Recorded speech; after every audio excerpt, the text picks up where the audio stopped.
Hello, and welcome to Totally Schway. My name is Mary. And my name is Luke. And this is a podcast about the DCAU. And whatever the hell else I want it to be about. Happy New Year. Yeah, Happy New Year, everyone. I said that weirdly.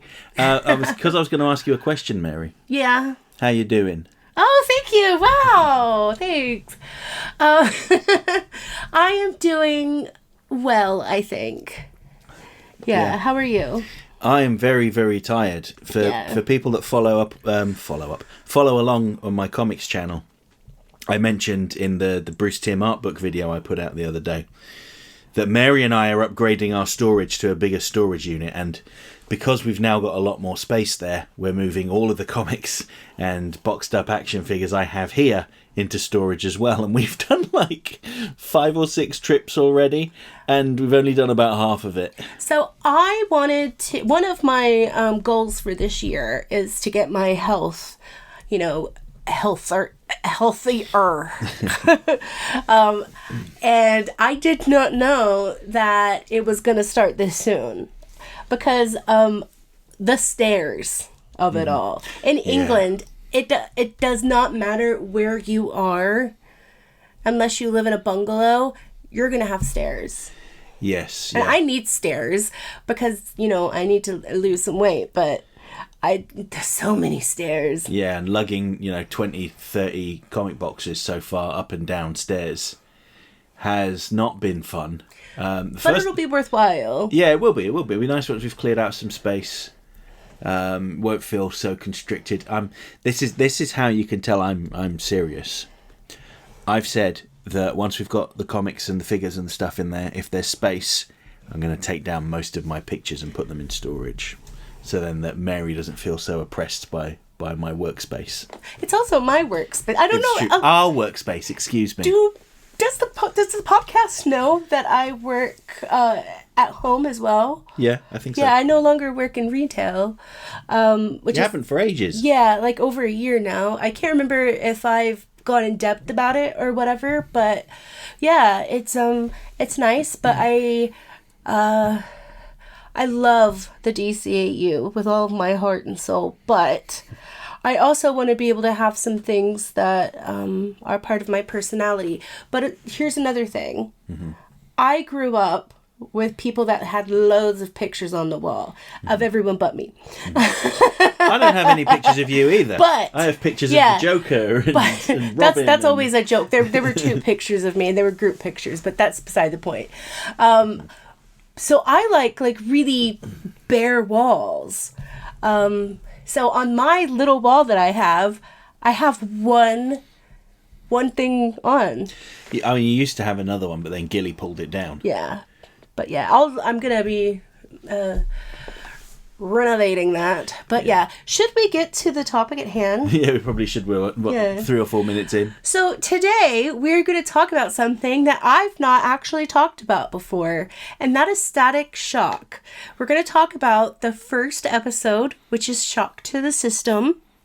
And I think this was in the year 2000. Yeah. And believe me when I say, you don't even have to look at what year it was made to know that this was definitely 100% made in the year 2000. Yeah, and we should clarify that I've seen all of Static Shock before. I've watched it through at least twice. Mary has never seen a single episode of it before. Until about 10 minutes ago, maybe 15 minutes ago. So this was her first exposure to it. She didn't watch it when it was on the air. When it aired, it was on at random times of the day, so I only ever saw a handful of episodes, and it was mostly season 1 on repeat. I seem to remember on Toonami. How many seasons do they have?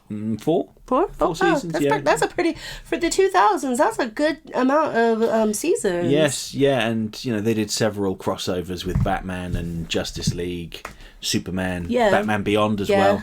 I never saw those episodes. Actually, I saw the crossover with the Justice League, the Big Leagues, the Big Leagues is the first one. Doesn't matter. I saw the Justice League crossover, the 2-parter with Brainiac. That was the only crossover episode I saw. I didn't even know that there was a crossover episode with just Green Lantern until I got the DVDs a couple of years ago. I was like, okay, something I didn't know about. Yeah. So what I was going with this is Phil Lamar is awesome. Mm-hmm. I remember watching him on it was Mad TV, and he was incredibly funny. And then I think the next thing, other than like little bits here and there, would have been Green Lantern. Mm-hmm. And then obviously now Static Shock. Yeah, and you didn't really like Futurama, so you didn't care for him being Hermes. No, I don't like Futurama very much. Mm-hmm. Nothing against it. It's just, I think at that time there was an oversaturation of just animated shows that had just like, started coming in, and they were kind of like adult themed, and they tried overly to be adult themed, if that makes sense. So sometimes it doesn't have to, you don't have to try hard, that hard. But anyway, let's start out with the theme tune. Yeah, this is one of several theme tunes it has. At least really? two. Yeah. Because I was thinking, like, for a show like this, what was it on WB Kids WB? I believe so. So for that, to have this kind of like hip, like, not just a lot of the tunes were catchy, but this one was like very. I could imagine kids in like grade school wanting to listen to this, and that says a lot. Mm-hmm. Because they're very judgmental. But yeah, it wasn't too overly like wanting to be PG. It was just, good for the times. Yeah. And if I had not, there's a part in it that if I did not know, I would have thought that was DMX. No. But it's not DMX. No. I don't think it is. Do you know who it is? No, not off the top of my head. I know Little Romeo did the theme song for like the later seasons. Little Romeo. Mm-hmm. He was in it. I mean, this series had a lot of guest actors that were famous people, like Shaquille O'Neal. Yeah, that's a big one. He was in 2 episodes off the top of my head. Really, 2? Yeah. There was one which was just him, and then there was another one with him and a bunch of other basketball players who were secretly superheroes. So if it wasn't already immediately obvious, the show skews a little bit younger. Oh, and one of the episodes had one of the Backstreet Boys in it as well. I forget his name because it's not really my thing. But yeah, it's very much brighter, more child friendly, and I think something. One of my notes was that it's the colors. The color scheme is bright, in my opinion. Yes, yeah, it definitely is. And actually, the first season, I don't think that Static Shock was intended to be part of the DC animated universe. It's separate. In the same way that the Static comics were... Okay, they were technically published by DC, but it was under an imprint called Milestone.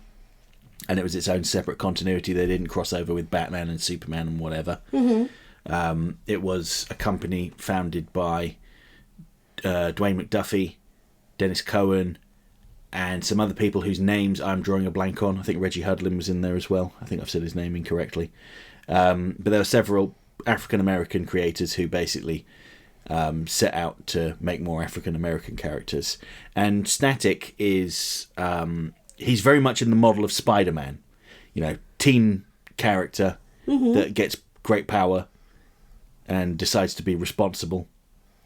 I'm just looking up the original tune, right? Yeah. For the intro. I keep saying tune. And it was composed, like the composer was Stanley Clarke. And I looked at the photo and I was like, I don't know if you saw my mouth drop. I was like, I know of that man. Yeah. As like a good bassist and like jazz person. So that's really cool. Yeah. That's killer. I'm gonna try to be like Nope, that's as good as I can get. My cat, by the way, I'm just going to mention this. My cat is enjoying the sunshine so much that he stared at me and just fell asleep. Yeah, he's blinking a lot. Yeah, So. he's so precious. Anyways, back to Static Shock. Yeah, go on then. So, if you could describe this episode in one word, what word would you use? One word? Yeah, one word. What's the word that comes to mind? It can be positive, it can be negative, it can be... What's the word that comes to mind? Static shock. Boom, go. Oh, wow. Something? I'll tell you the word that comes to mind for me. Bright. Oh, really? Yeah, it's very bright. And I don't just mean like lightly coloured. I also mean like intelligent and hopeful and positive, optimistic. It really is. What's another word for trying? Trying as in like it gets on your nerves, or No, trying no, as in no. they're attempting something? Attempting something. You could say that they were perhaps trailblazing. I wouldn't go that far. They are earnest. I don't know. I'm going to say trying. Okay. But because it can be the double meaning, actually. Mm-hmm. So it tries, and I think successfully showed a lot of the youth of the time. Mm-hmm. Obviously, they can't show everything. And this is only the first episode. So I think they did get through a lot of the different, social, cliques. Yeah. Without actually having to mention it, because you had the clicks in the background and stuff like that. Trying, I will say, is every villain character, especially Francis. I've got this as a note. F-stop, question mark. Yeah, is that his name? Well, his name is Francis Stone, but F-stop is the name he goes by. Okay. And when he gets his powers, he becomes Hot Streak. Oh, yeah. Okay. Well, that's something. Yeah. F-stop and his frosted tips remind me of the over-the-top boy banders of the time. And if you know, you know. Mm-hmm. Do you know who he reminds me of? No, you're going to tell me, though. Fred Durst. But with more hair and spiky frost tips. It might just be the really baggy cargo pants. The soul patch as well. And the soul patch, yeah. I mean, no offense if you have a soul patch at all. Yeah, sorry, Fred Durst. I know you're listening, so I'm really sorry. I don't think he does anymore. Does he not? I don't know. I haven't been keeping up with him, to be honest. Behind blue eyes. Yeah. I'm not going to start singing the other one because I won't get it out of my head. What, Rolling? We're going to pause this now. I'm just kidding. I'm joking. No. Yeah. That boy bander sort of attitude where it was like Justin Timberlake. Ouch. Is one of those people that some of his music I do not mind, if I'm honest with you. I do not mind. It's not my sort of go-to music because, well, if you want to know my go-to music, it's more likely not going to be that. It'll be like rock and old school. You like the Killers, the Doors. Frank Sinatra, Sammy Davis Jr., Nat King Cole. I love a lot of instrumental. Chet Baker. Anyways, it's not about me. But I do not like this sort of, and I don't think you're supposed, and that's probably one of the things that is okay about this is because I think that that's the point, is it could be that they were kind of making fun of that sort of style and all of that. I don't know if you know who Jamie Kennedy is. Actor? Yeah. Yeah. He did, I do not remember the name of the movie and I don't want to look it up. He was in this movie where he was like, he had like blacks in and everything. It was like everything wrong with movie. It was that one. I remember being in the background, like at my aunt's house or something when I was over there once. And I was like, even at the time that it came out on video, I was like, what the F is this? That is this character. Mm-hmm. Allegedly for entertainment purposes only. F-stop, more like just stop. Yeah, just stop. I mean, yeah, you can effing stop. Yeah. So here are some of my notes. Theme song is a very catchy one. Mm-hmm. my second thing. Oh. So I'm not going to get into the name that I'm going to do, but Puff Daddy's mention in the show shows how 2000s the show is, because in the year 2000 that man was everywhere. Yeah. And I did not care for him then, and I do not care for him now. No. Who did I like at the time? As in, like, I think I liked like Irv Gotti and Ja Rule. I don't know, because Ashanti, like anybody Ashanti was associated with, I was like, So that wasn't really my crew, my listening crew, was it? But that person was on everything. So them mentioning Puff Daddy was, again, you don't know until they say it, like exactly what year this is. You can pinpoint it. The second one is the rap. Virgil wants to be a rapper. I think that's really cool, because even nowadays in, high school, you have a lot of kids that want to be rappers. It's a very great way to express yourself, but also it's a great way to build a community. I can't rap, so call me incredibly jealous, but I did not join those crowds. Probably would have had an insanely fun time. The two the f-stop one and the color scheme one I've already talked about. I've already mentioned. The color scheme, to me, it wasn't as bright as Superman. How I saw Superman at first. But what I like about this is that it's a consistent thing. Yeah, it's very rich colours as well, isn't it? Lots of like deep purples and yellows. Yeah. So I don't hate that.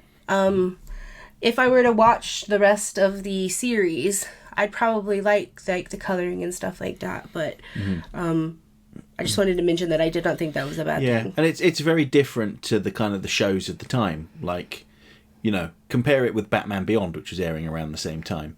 Batman Beyond had a more of a kind of anime look to it, a little bit. A little bit, yeah. I can see that. The colours, while there were a variety of colours, they weren't quite as rich. They were more muted. It was a bit more serious and, dare I say, dour. But, Static Shock is just like bright and vibrant. It's even there in the performances. There may not be a lot of like complex emotions shown in this, at least in this initial episode.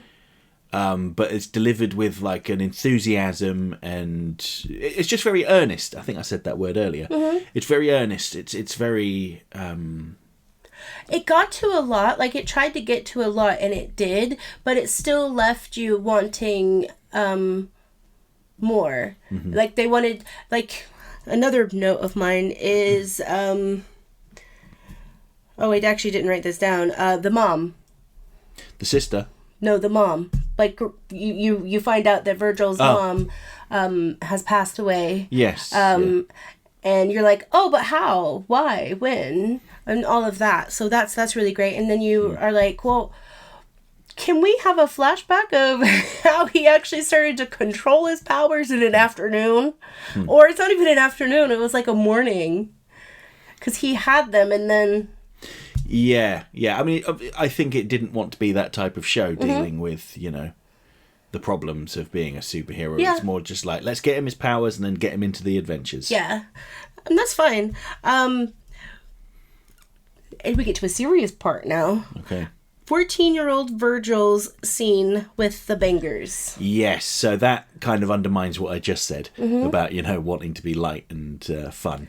But here's the thing. This was a real life thing for a lot of people. A lot of kids watching that would have been familiar with that experience. And I think it's a good thing, especially around that year, because what is the big thing that everybody started getting in their homes that was so much more accessible? What, the internet? The internet. And you have these people on like MTV and like some of the movies that have come out where it's made, gangs and mobs and stuff like that. Glamorized. Yeah, it glamorizes it and romanticizes it. And then you think you're going to be getting into something really cool, that it's going to have your back and you're going to find your people and all of that. But actually, it's just like every other job. You'll get used, abused, and whenever you're not good enough or there's something else, they'll, find a way to get rid of you. And obviously you have to do horrible things. But they talked about it just enough, I think, for, this episode. Because this is part of the thing where it's leaving more for you to want to know. Because you want to know more about this. And I'm assuming they do talk about gangs in the rest of the series. Not so much. It's mostly in this episode. Yeah. Oh, okay. That's kind of disappointing, because it would have been nice to have a show where they talked about it more. But if they talk, I know there's a certain episode that they did that about the school shooting that I had never heard of something like that. Yeah. On a TV show, like a kid's show. Yeah, and that's the point. They do cover serious topics, but they do so in an accessible, kid-friendly way. Yeah. And like the scene where Virgil goes to the docks to meet his new friends who are protecting him. Oh, the gun scene? Yeah, they're protecting him from Francis F-Stop. And his peeps. Yes, yeah, and they hand him a gun, and he just throws it in the sea. That is another thing that I should have written down. That shows brilliance with the writing team. Because the peer pressure aspect of this is that you can tell that Virgil is a strong kid.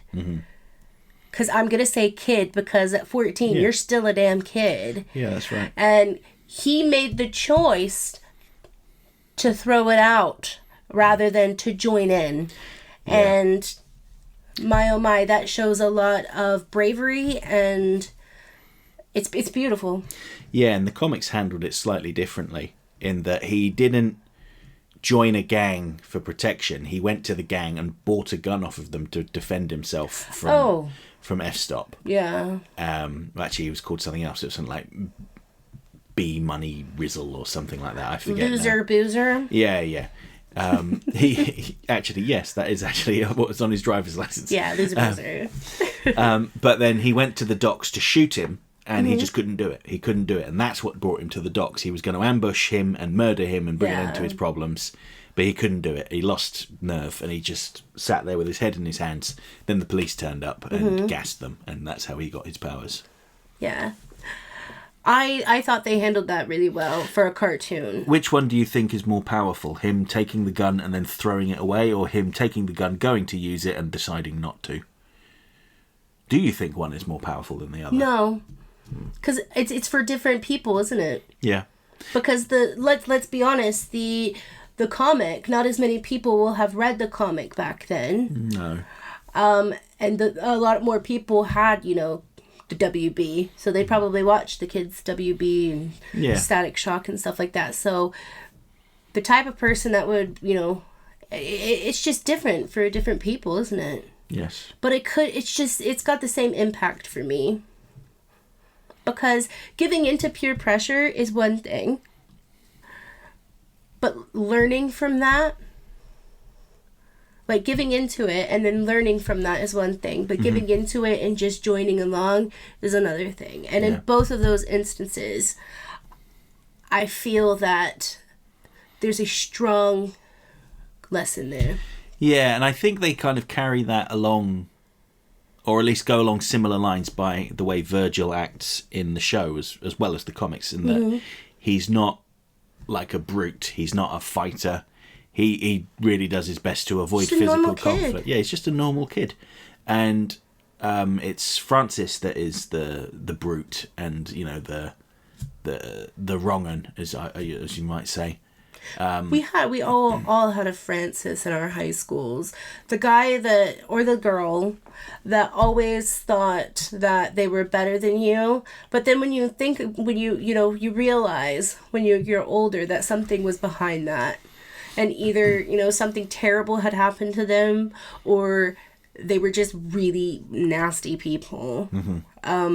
But you having to go through that and be a victim of those, it shouldn't have happened, because schools should have been more protective.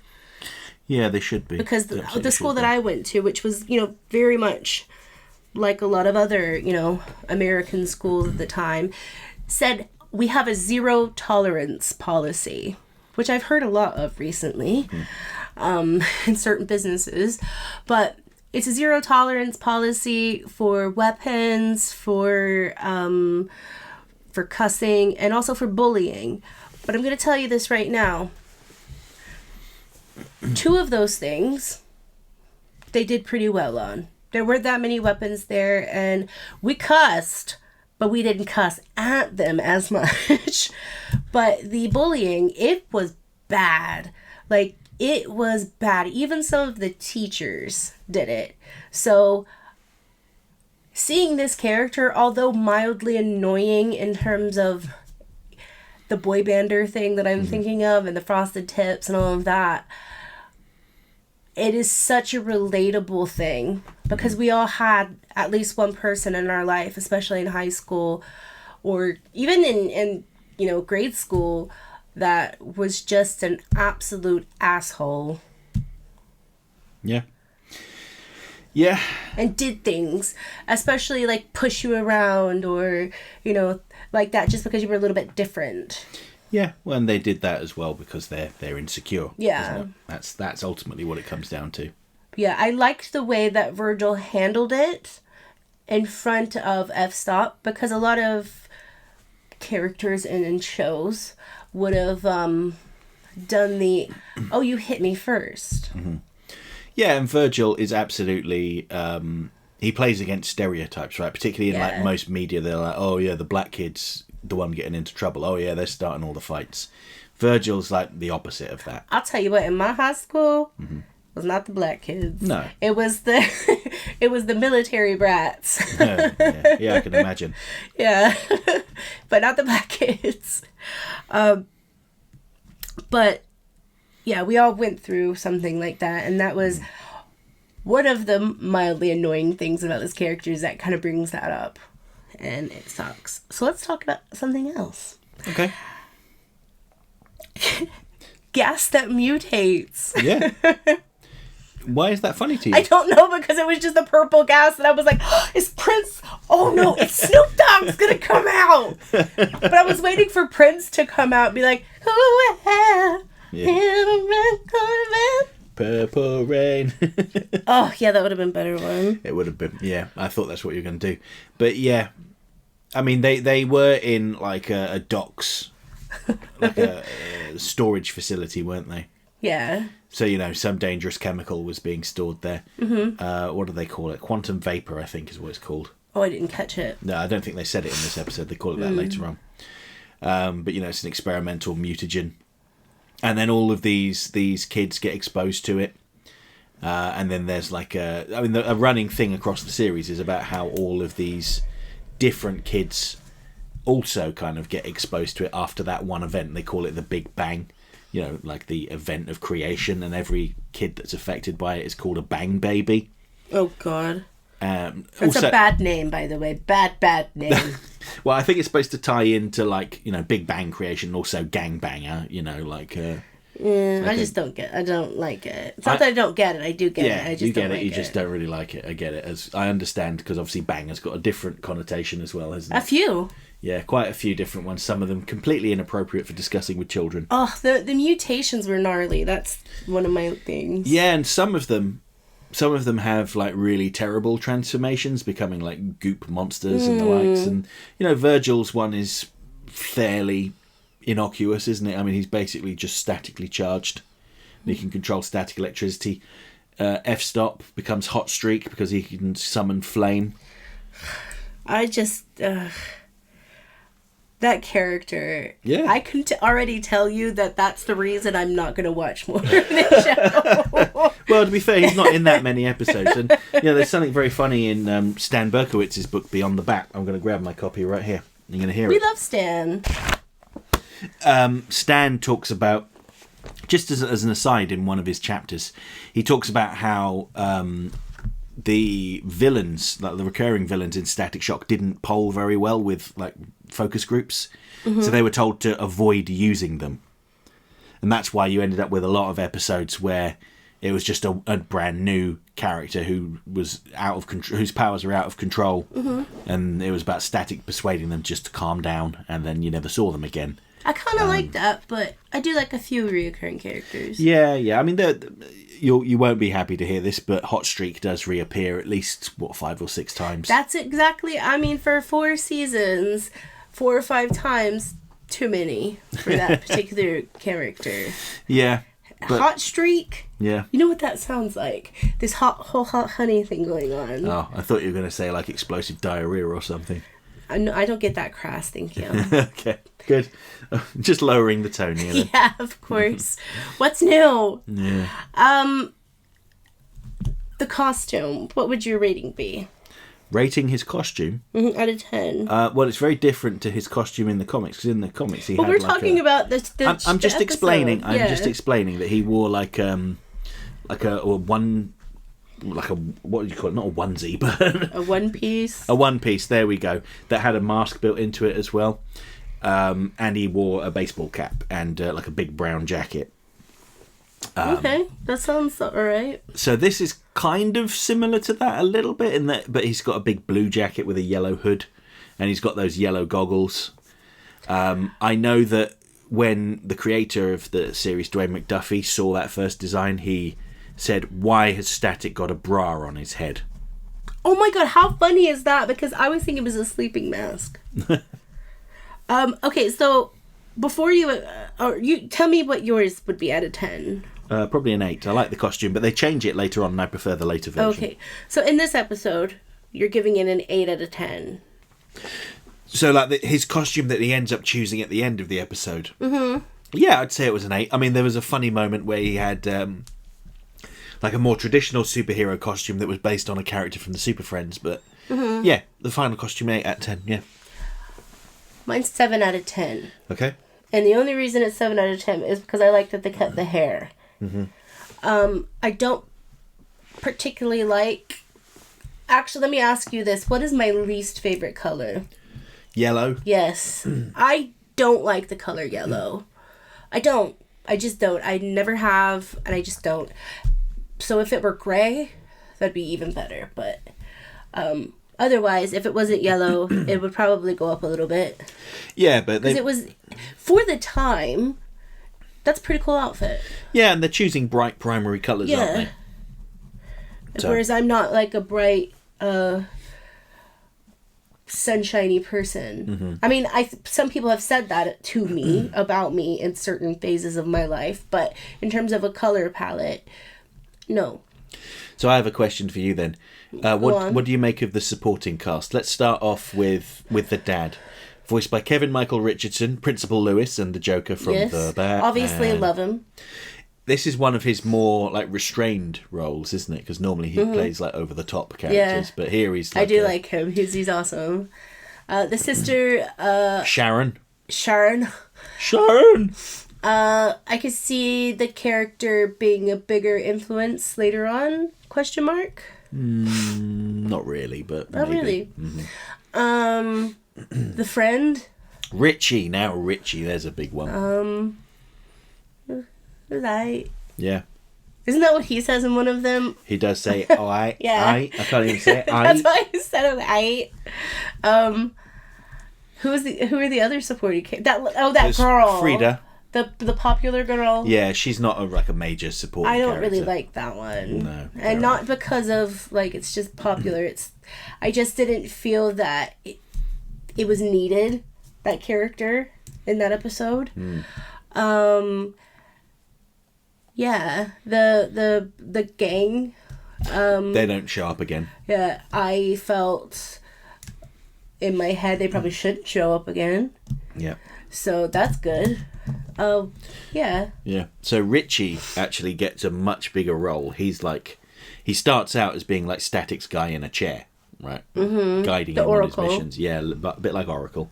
Or elderly Bruce Wayne in Batman Beyond. Oracle. Yep. But he ends up getting powers of his own. For real? I think in the 3rd season. third season, possibly second.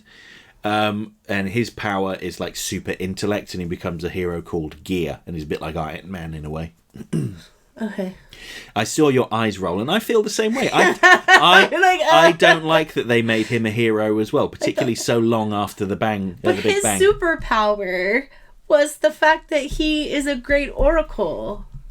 Can't we just have great oracles that don't have to go out and wear, like, I'm assuming there's a suit, over the top suit. It's like a green suit with a helmet, but it's not like armor like Iron Man, but he makes gadgets, and he is a bit Iron Man in that he flies around with rocket boots and stuff, and I can't really articulate why I don't like it when they do this. I just don't like characters like that. I just think there should be characters that are not superheroes. Yeah. That's how I feel. And it's kind of like when people go, oh, in Batman Beyond, Matt McGuinness must become Robin. I'm like, no, do not do that. Keep the rest of the McGuinnesses completely separate from his life as Batman. They have got nothing to do with it. So why can't Matt just become like a doctor? Yeah, why can't he have a normal life? An engineer, or the owner of a bar. Why can't he just be someone else? Why does he have to be a part of I was going to say DCAU family, but be a part of the Bat family just because he's a character in the show? Yeah, and I feel the same way when people go, such and such a character should reform, this villain should reform and join the Bat family, and then they can be a Bat-themed hero. Now, I do believe he should be on that inheritance. Well, the thing is, the only person that knows... Is Bruce? No, Bruce doesn't know. He may suspect, but he does not know. Terry and Amanda Waller are the only ones that know. Well, yeah. And because it's very important to remember in Epilogue, all those scenes where he's confronting Bruce Wayne about what he believes to be genetic manipulation. Did not happen. No, it happened in his head. That's why they're in black and white and widescreen. Like most of my conversations with people. It did not happen. Yeah. Yes, yeah. You can tell this because the actual flashbacks are presented in colour and, I think we've heard you say this about 5 times. I know, but people still act like it's news. Well, let them. That's fine. Let them have their own perspective. No, it's not about having perspective or not. It's just they're like, prove it. I was like, okay, Dan Reba said it here, here, and here. Dan Reba directed the episode. We love Dan Reba. Yeah, we do. Dan Reba's a lovely man. Yeah. Dan Reba and also... Alan Burnett, by the way. Yeah, Dan Reba and Alan Burnett both worked on Static Shock, by the way. And Stan Berkowitz. Literally, yes. I was waiting for you to say that. Because you saw his name in the credits, didn't you? Yeah. Like, aha. And I've heard that he... I've heard from you that he'd worked on it before, so... Yeah. And if you've read his book, Beyond the Bat... You would have probably figured that out too. Yeah. You can get that on Amazon, can't you? You can, yes. Yeah. Along with Anne Rice's Interview with the Vampire. And the Bible. I'm trying to think of another funny one to do, but I can't. No, that you can't get that new Bruce Timm one, can you? On Amazon? Not on Amazon, no. Okay. No. Bruce Timm came out with a new book, which is great. Yeah, it's very nice. What's it called?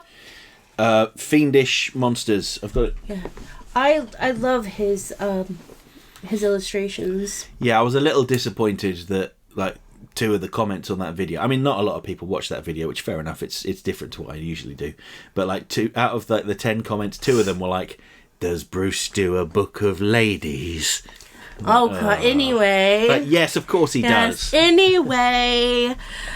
I love Bruce Timm's illustrations, and I think we've got most of them, most of the books. Yeah, we've got 2 of his self-published sketchbooks, but not all of them. I think there were 5 in total. Yeah, I was looking at it the other week. But yeah, so Back to Static Shock, sorry. Yeah, I want to tell you this right now. We have gone way over, probably almost twice as long. You could fit 2 of those episodes in the podcast we've just done. Yes. So yeah, Static Shock, I think it seems like it would have been great for the time. I don't think I'll watch it anymore. Not because it was bad, because it wasn't bad. Mainly because of f-stop. That's why I won't be watching it. Phil LaMarr, awesome as always. I mean, if he's in something, I think people should watch it, because he's just got such a range, doesn't he, in terms of not just his voice, but like his acting abilities. And he's one of those people that I didn't realize had been on like my TV screen and like movie screen and stuff since I think the mid 90s. Yeah, and maybe before then. The guy who plays Gear, I want to say his name's Jason Marsden. I apologize. Who was not in this episode, was he? Okay. Sorry, he's Richie. Yeah. Excuse me, Richie. He's in absolutely everything as well. He's a voice that I heard a lot growing up. Off the top of my head, I can only think of, he was Snapper in Justice League, the journalist, and he was in Peter Pan and the Neverland Pirates with Tim Curry. Which I've never seen. That was an odd cartoon. Very odd. It was a cartoon? Yeah. Oh, okay. Word. And he's been in loads of other stuff. I think he might have been in Rugrats as well, but someone will correct me. I know who to summon. Big Mikey P with Jason Marsden's full Michael, list where of are you? credentials. Oh yeah, Big Mikey P, you don't need to tell me where you're from, but is it closer to where... Is it closer to Europe or closer to a casino named... I don't know names of casinos, but is it closer to Paris, France, or Paris, Las Vegas? I think you're English. English speaking. Is he not English? Don't think so, no. Oh my gosh, Big Mikey P, we need to talk. Where are you from? There, I asked it. Yeah, okay. Yeah, anyways. I am gonna go... So I need to do a lot of things. So I'm gonna make next week's episode... I say next week's, it's not next week. Next time. Next time on Totally Schway. Because I want to feel really nice and really great and all of that, it is going to be... Why Wonder Woman is such a badass. And all of the things I love about her. Okay, fair enough. Might be our longest episode ever. At 4 hours. 4 hours of Mary describing every single thing to do with Wonder Woman. Yeah. Would you listen to the whole thing? I bet. And Some of you would. I can show you my old Wonder Woman Mac collection if you want. Even though it doesn't have anything to do with the DCAO. No, but it's drawn by Mike Allred, who draws it a very nice cartoony style. Beautiful. Yes. So I love you guys. Happy New Year. And I hope all of you guys have a great time this year. No, it's not I hope. I know you guys are going to have a great time. And I'm going to go and probably move more things. Oh, no. Yeah. Oh joy. All right. And by Monday, I need to check all of my emails for the first time this year. All right. Bye. Bye. Bye.